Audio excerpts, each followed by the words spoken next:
रात के 2 बज रहे थे। जोरों की बारिश हो रही थी। घना अंधेरा था।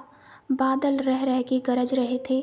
थोड़ी थोड़ी देर पर बिजली चमकती तो आसपास की चीज़ें दिखाई पड़ती थी, अन्यथा हाथ को हाथ दिखना भी मुश्किल लग रहा था। झारखंड के घाटशिला स्टेशन के बाहर रामदीन अपना ऑटो लगाए सवारी का इंतज़ार कर रहा था। इस मौसम में सवारी मिलने की उम्मीद कम थी, फिर भी हो सकता था कुछ देर बाद आने वाली ट्रेन से कोई सवारी आ जाए। करीब 1 घंटे बाद ट्रेन आई। थोड़ी देर बाद बिजली चमकने पर एक 18 से 21 वर्ष की मॉडर्न सी लड़की कंधे पर बैग लटकाए बाहर निकलती दिखी।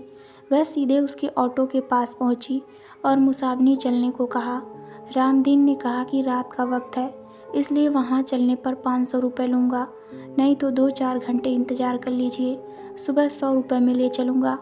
लड़की बोली, अभी 200 रुपये रख लो, बाकी वहाँ पहुँच कर दूँगी, और ऑटो पर बैठ गई। रामदीन ने ऑटो बढ़ा दी।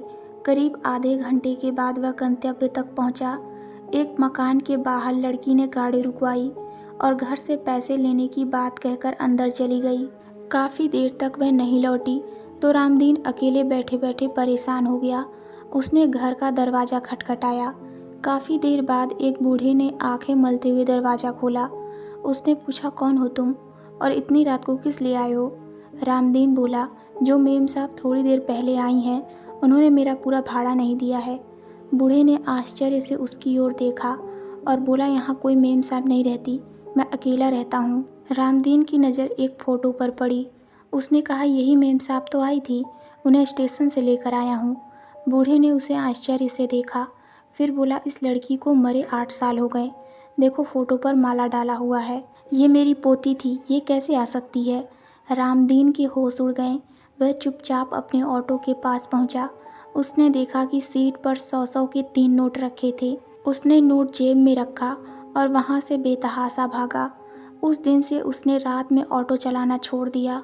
तो दोस्तों, आपको ये कहानी कैसी लगी हमें कमेंट में ज़रूर बताइए। तो मिलते हैं एक नई डरावनी कहानी में। धन्यवाद।